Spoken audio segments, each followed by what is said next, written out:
Gusto mo bang magnegosyo ng buffalo wings pero kulang ang budget mo? Pwes, heto ang subukan mo dahil tokwa ang main ingredients natin dito. Para ka din kumakain ng buffalo wings dahil lasang manok ito at hindi mo malalasahan ng tokwa sa recipe na to. Sa halagang 90 pesos na puhunan, 56 na piraso magagawa mo at pwede mo itong ibenta ng 3 piso kada piraso. Ang mura, no? Ang kabuang kita dito ay 168 pesos at tutubo ka ng 78 pesos. Sa isang buwan, kikita ka ng 2,340 pesos. Ang laki, di ba? Pero, kalahating kilong tokwa pa lang yan. Kung gusto mong malaki ang kita, patulong ka sa kapitbahay mo dahil magaling yan sa pagbebenta. Sa sobrang galing, pati ikaw ibinebenta kapag nakatalikod ka. Yo, what's up mga kaloko? Ako nga pala ang inyong lokong kusinero and welcome to my cooking channel. Ang recipe natin for today ay Buffalo Tofu. Kung may batang kakain, mas okay kung huwag nyo nalagyan ng sili. Ganun pa din naman ang lasa nito. Mga kaloko, 5 piraso ang nilagay ko sa kikiam plate at pwede mo itong ibenta ng 15 pesos kada order. Hindi lugi ang customer mo dito dahil sa sauce pa lang, panalo na. Tapos, crispy ang labas nito kapag kinagat mo. Pwede itong pang ulam at pwede din pang merienda. Pwede din sana to sa boyfriend mo kaso meron na siyang iba. Siya nga pala guys, pwede nyong gamitin mga pictures na to para sa negosyo nyo. Search nyo lang ang Facebook page ko na Lokong Kusinero at i-download ang mga pictures na to. Pinotoshoot ko talaga yan para sa inyo. Ready na ba kayong magnegosyo ng Buffalo Tofu habang nasa bahay lang kayo? Kung ready na kayo, tara! Intro muna tayo.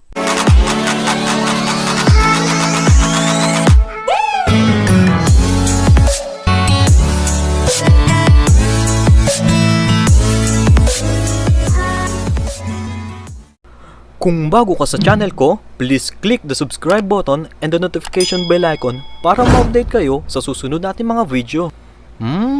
Sarap tamis. Oh yes. Gagamit tayo ng kalahating kilong tokwa para sa ganda mong hindi nakakasawa. Ay! 80 grams of bread crumbs, kaso yung timbang mo nadagdagan ng 5 kilograms. 3 kutsarang harina para sa mga naglalaro ng Mobile Legends sa opisina. 1 tablespoon of butter para sa mga nagiging singer habang nasa shower.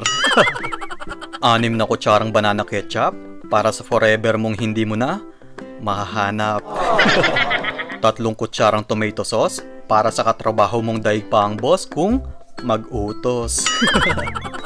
1 pirasong dahon ng sibuyas para sa plato nyong ikaw lagi ang tagahugas.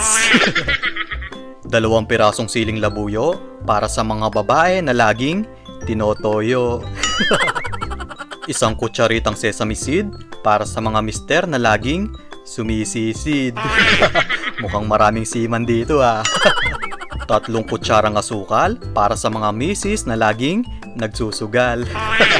Sa letra ng O, kalbo, bingo! 1 kutsaritang paminta para sa lolo mong laging nagpapakita. 1 kutsaritang asin para sa asawa mong matampuhin at ayaw kang kausapin. Gagamit din tayo ng mantika sa pagpirito para sa kaibigan mong hindi marunong magtago ng sikreto. Ang complete list at presyo ng ingredients ay nasa dulo ng video. So ngayon guys, hiwain na natin ang tokwa. Kalahating kilo lang to at nabili ko to ng 30 pesos sa palengke. Dahan-dahan lang sa paghiwa para hindi masira ito. 14 piraso magagawa natin dito at depende sa inyo kung gaano kanipis ang gusto nyo. Medyo kakapal pa naman to kapag binalutan natin ng bread crumbs. Next, yung nahiwa natin kanina, hahatiin natin sa 4 para marami ang magawa natin. Guys, ganito dapat maging itsura ng tokwa nyo. Ulitin lang natin ang ganitong procedure.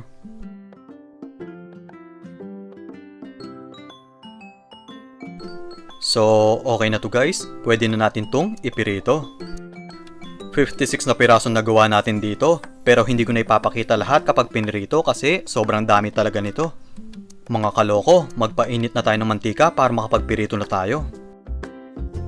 Kapag mainit na, pwede na natin ilagay ang mga tokwa. Lulutuin natin to into medium heat hanggang sa mag golden brown ng kulay nito. So, baligtarin naman natin to para maluto naman ang kabilang side. Itong pinagpirituhan natin guys, gagamitin ulit natin mamaya. Okay na to, ilagay muna natin sa strainer para matanggal ang excess oil. Next, paghaluin natin ang harina at 3 kurot ng asin. Lalagyan din natin to ng 2 kurot ng paminta. Haluin lang natin ito mabuti para mag-combine ng mga ingredients natin. Then, maglalagay ako dito ng kalahating tasang tubig. Guys, paunti-unti lang ang paglalagay nyo para hindi maging masyadong malabnaw ito.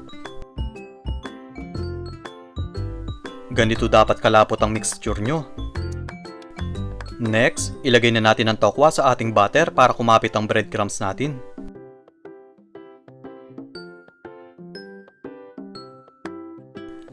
Then, balutan natin ito ng breadcrumbs. Make sure na mabalutan nyo ito ng todo para maging crispy ito. Baligtarin naman natin para yung kabilang side ay malagyan din.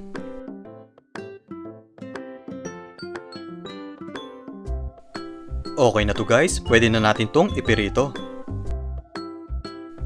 Heto ng first batch natin, 26 na piraso to. Heto din yung mantikang pinagpirituhan natin kanina guys. Gagamitin ulit natin to para hindi masayang. Lahat kasi ng bagay kailangan natin pahalagahan. Di katulad ng ex mo, ikaw ay sinayang.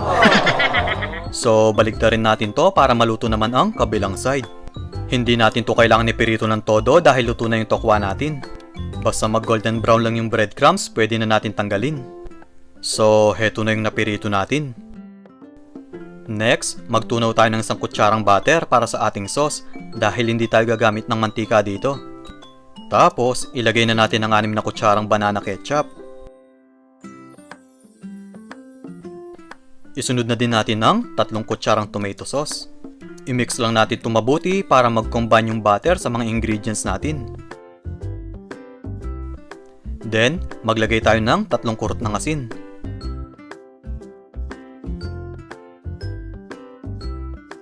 Lagyan na din natin ng 2 kurot ng paminta. Tapos, 3 kutsarang asukal.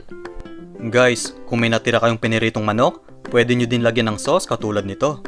Tapos, ibigay nyo sa akin at uulamin ko. Sarap, tamis. Then, lalagyan ko to ng 2 pirasong siling labuyo para sa mga lalaking may kalaguyo. Guys, optional lang to ha. Kung may batang kakain, huwag nyo nalagyan nito. Pero kung para sa chismosang kapitbahay mo, damihan mo. So, nilagay ko na ang mga tokwa para mabalutan natin to ng buffalo sauce. Kapit na kapit ang lasa nito at hindi mo malalasahan ng tokwa kapag kinain nyo. Tingnan nyo naman guys oh, nakakataka mga itsura, pulang-pula. So, okay na to. Next, lagyan natin to ng sesame seed para mas nakakaakit sa mga customer natin. Tapos, lagyan din natin to ng dahon ng sibuyas para maging social tingnan. Heto na ang ating Buffalo Tofu. Pwede mong ibenta ng 15 pesos ang kada order nito at pumapatak lang ng 3 piso ang kada piraso. Isa lang masisigurado ko sa inyo, sobrang sarap nito at marami ang magagawa nyo. Hindi mo malalasahan ng tokwa kapag kinain mo. Subukan mo na din ang recipe na to. Mura lang pero masarap at social tingnan. Guys, wala muna tayong bagong upload bukas. Magkita-kita na lang ulit tayo sa susunod na Sabado. Pinaghahandaan ko kasi yung bagong sponsor natin na paparating. Kung nagustuhan mong recipe ko na to, palike naman itong video ko at pasubscribe na din sa channel ko para ma-update kayo sa susunod natin na recipe na pang negosyo. Mag-comment na din po kayo sa baba para ma-shoutout ko kayo. Pero bago ko tapusin to, shoutout muna tayo. Shoutout po kay Lucky May, Ma'am Michelle Antido, Sir Rich TV, Ma'am Atina Mendoza, Ma'am Lablab Guevara, Terumi Terumasa, Ramilla Tagala, Simpleng Cusinatics, Ma'am Elsa Diokno, Ma'am Myra Lobaton, Ma'am Noemi Grace Bautista, Ma'am Ronalyn Nagara, Sir Raymart Alcala, at kay Sir J.R. Palma.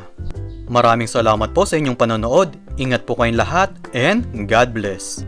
Mga kaloko, heto ng complete list at presyo ng ingredients ng ating Buffalo Tofu. Bye-bye! Bye-bye!